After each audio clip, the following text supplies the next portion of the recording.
Well, good afternoon, everyone. My name is John Velasquez, and I am your MC for your very own Southwest Washington Wind Symphony.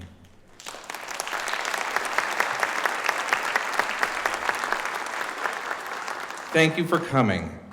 Our program today is called Tributes. The Oxford Dictionary defines a tribute as an act, statement, or gift that is intended to show gratitude, respect, or admiration.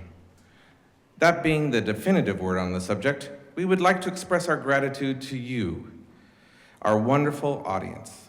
The Southwest Washington Wind Symphony couldn't have become what it is today without you. Your ongoing attendance and support breathe life into every concert that we have, and you have become integral partners in our past, present, and future. So I want to say to everyone here in our audience today, thank you for being our partners on this extraordinary journey. Thank you very much.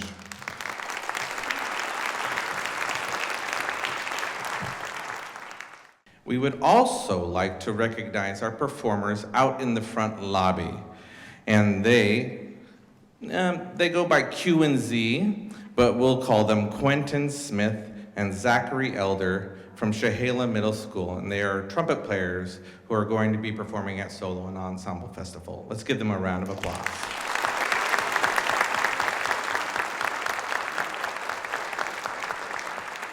Because that's where it starts. When I was a trumpet player, you go to Solo and Ensemble Festival, nervous as all, and then you do your best, and then you go, wow, that was fun. And we would also want to express our thanks to Evergreen Public Schools and our video department for providing a space for us to rehearse and the ability to record and broadcast our concerts. In particular, we want to thank Thomas Friedman for being here for us up in the booth. You can say thank you and wave at him right over there. Thank you, Thomas. Like I said, Tributes is our theme for this concert, and our first piece today has been chosen in admiration of the Iola Municipal Band in Iola, Kansas. Like us, the Iola Municipal Band performs free band concerts. But unlike us, they've been doing it since 1871. For comparison, we are just 134 years behind.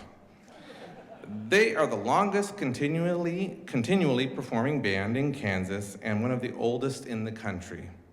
And in 1971, John Morrissey composed the Centennial Suite to commemorate their 100th anniversary. To this day, their performances take place on the courthouse bandstand that's known as the largest town square in the United States. And for some more historical context, Kansas had only become a state 10 years prior to their first concert. Keep that history in mind as you listen and enjoy Centennial Suite by John Morrissey. But before we begin, we have to welcome our esteemed and most honorable Dr. Patrick Murphy. Please, let's welcome him in.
Thank you so much. That was such a treat. Well, 153 years of concerts and still going strong for the Iona, Kansas City Band. Now, if you're traveling through Kansas this summer, please check out their Facebook or website for their summer concert series. They still are playing and it's still going strong. Our next piece honors our rich American musical heritage. We also have a great gift of extremely talented musicians right here in our beautiful Northwest. And given that, it is exceedingly rare to find a performer who is capable of playing our next piece at the caliber of our next soloist. We are most fortunate to have Dr. Julia Lee with us today. Dr. Julia Lee has performed solo and chamber music across various cities, including New York, San Francisco, and Seoul. She currently serves on the faculties of the University of Portland and Portland State University. Previously, she held positions at Southern Utah University and the University of Wisconsin-Madison. Dr. Lee has earned numerous prizes and awards, such as chamber winner in the Niagara International Music Competition and the gold medal in the Hankuk Ilbo competition. She has also been soloist with prestigious orchestras and presented lecture recitals at national and regional conferences. And as an adjudicator, she has contributed to competitions and festivals, and her students have excelled in various competitions and performances. Dr. Lee holds a doctorate in musical arts in piano performance from the University of Wisconsin, among her other many degrees from esteemed institutions. Please, let's give a warm welcome to Dr. Julia Lee to the stage to perform Rhapsody in Blue by George Gershwin.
Wow.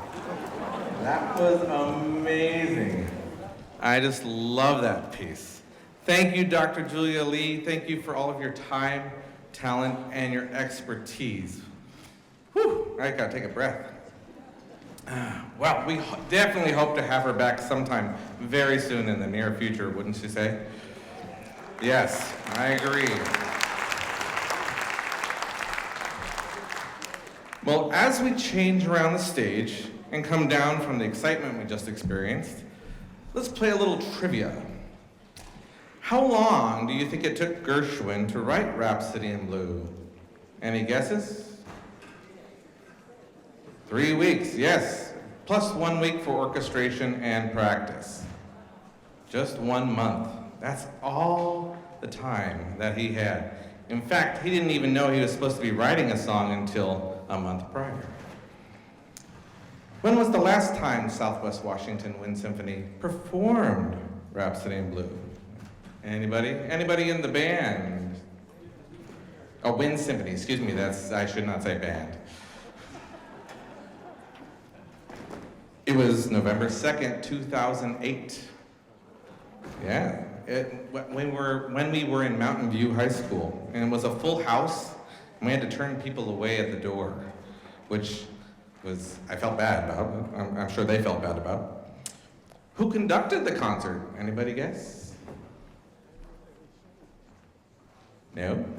Tim Cease, if you know Tim Cease, and Louis Norfleet, who is now at Central Washington. So another great conductors that we've had. We have a number of conductors here in our Wind Symphony as well, and they go on to do great things, just like Dr. Patrick Murphy does for us today. And let's see what else. And lastly, I would like to say, because of that song's complexity, it is very rare that Rhapsody in Blue is played at a free concert. But because of you and your support, we are able to present it to you because you come and support us. Isn't that a great symbiotic relationship we have? I love that.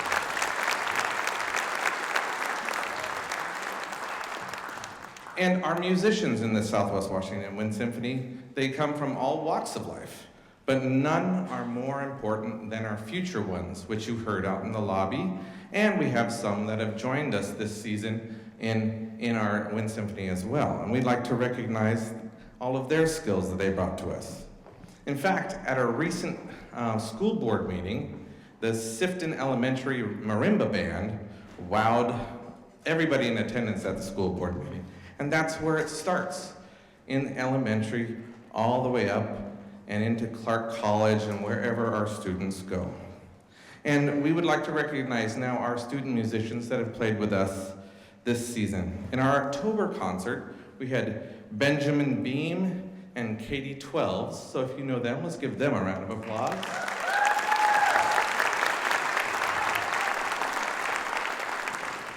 And in our March concert, Benjamin was back again from Clark College, and Jamin Tanner from Clark College, and he was here, he's going to be performing with us a little bit later on. Let's give them a round of applause.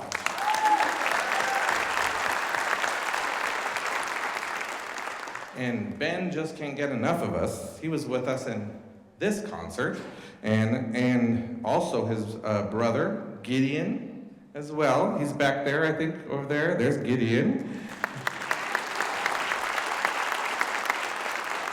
Jasper Lane, he'll be coming out in a couple tunes, and Edward Kuzman, and Noah Lawson. Let's give them all a round of applause.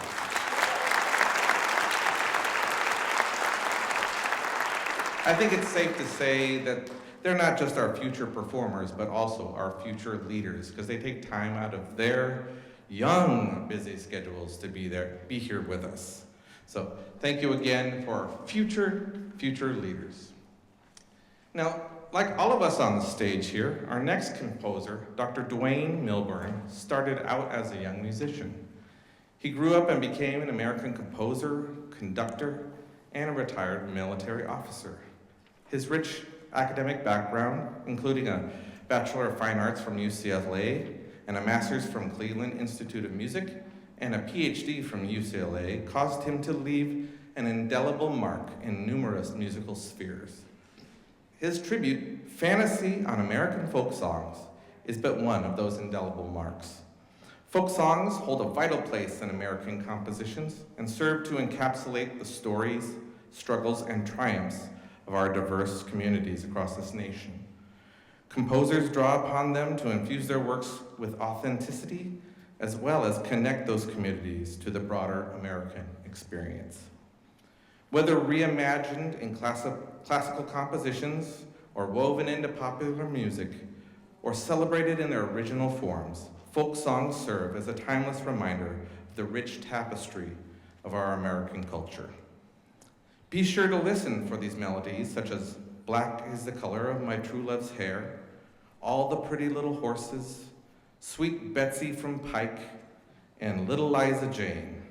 They might bring back memories of maybe basic training, trips to New Orleans, or lullabies sung to you as a child. Please enjoy Fantasy on American Folk Songs by Dr. Dwayne S. Milburn.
That was fantastic. How many of you heard those folk songs in there?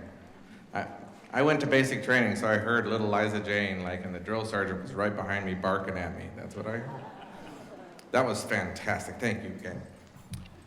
Well, this next portion of our concert honors those we have lost.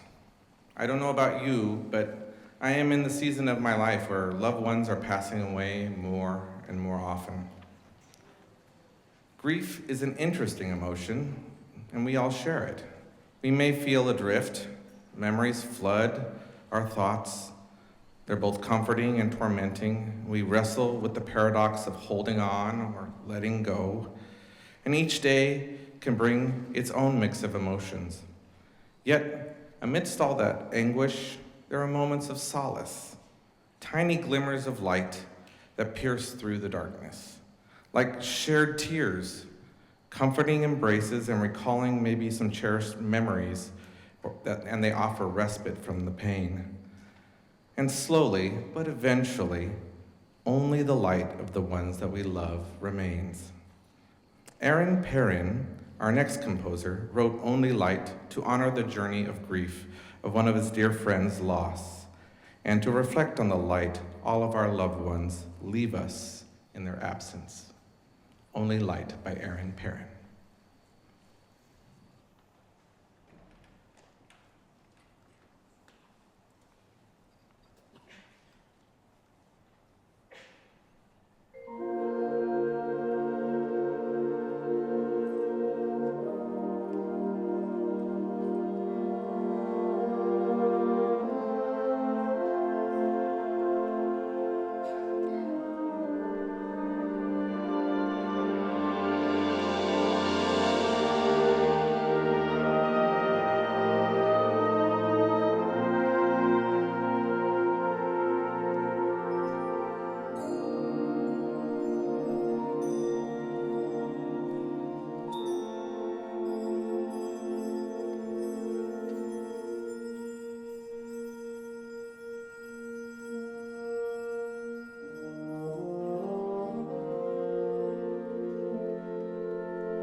Thank you very much for that very timely piece. Well, we all have memories of the ones we love, don't we? Some of my memories involve food that I ate as a child. And not so much the canned spinach, but the enchilada casserole my mom used to make. It could be said that food, memory, and music form a trifecta of the human experience. They intertwine our senses and emotions with nostalgia, and they have a remarkable ability to transport us back in time at the same, bringing us together at the same time. Julie Giroux, her piece Paprikash does just that. Composers like herself use composers like herself use scales like cooks use spices, and she is quite the cook. And even if you don't know what an altered Phrygian dominant scale is, there is no doubt you'll say it tastes like something you've had before. So please tuck in and enjoy Julie Giroux's Paprikash.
Spicy.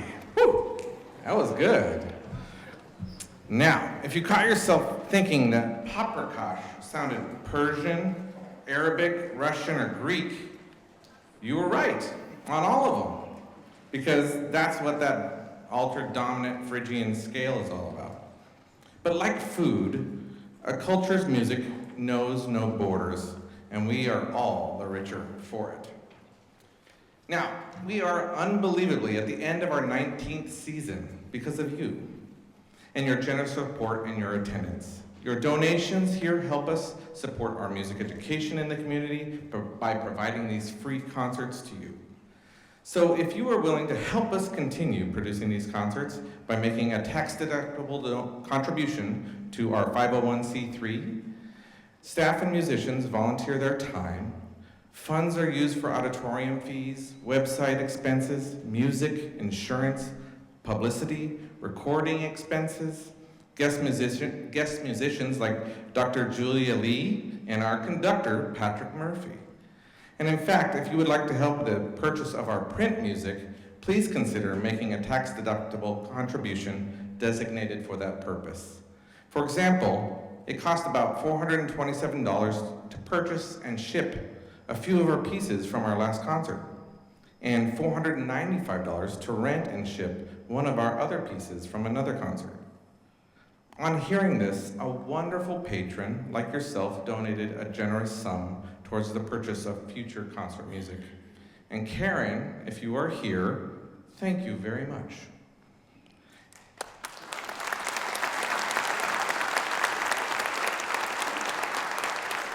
And like Karen, your donation may be given to the ushers after the concert or mailed to our P.O. Box, 1483 Kalama, Washington, 98625. Oh, sorry, I didn't say get out your pencils or pens or...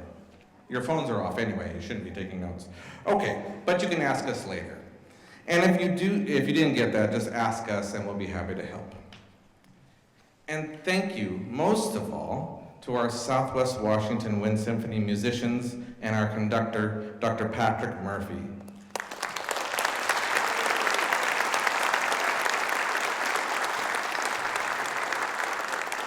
They share their time and their valuable gifts with us.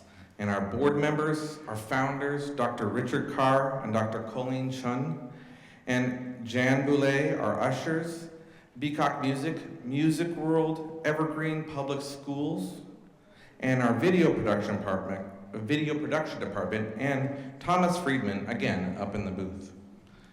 And now, as our concert comes to an end, we want to honor our nation. No other composer truly captured the sound of America more than John Philip Sousa. And in 1926, just 2 years after Gershwin had written Rhapsody in Blue, he was asked to do that with his Sesquicentennial Exposition March to celebrate 150 years of independence. Interesting though, this was one of his pieces that doesn't get played as often, but it's a wonderful piece. But beyond his marches, Sousa was also a pioneer in concert band music, and he elevated the status of the military band to a sophisticated musical institution. He also composed a wide range of works for concert bands, including suites, waltzes, and overtures. Moreover, Sousa's impact extended beyond his compositions to his role as a conductor and an advocate for music education, which most of us are here on the stage. He also toured extensively, popularizing concert band music and promoting music literacy across the country. So in summary, John Philip Sousa's contribution to American music is profound and helped shape the musical landscape of his time and left a lasting legacy that continues to this very day. Now, please enjoy John Philip Sousa's Sesquicentennial Exposition March.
Well, thank you all so much for coming, and we are so happy that you're here because next year is our 20th year.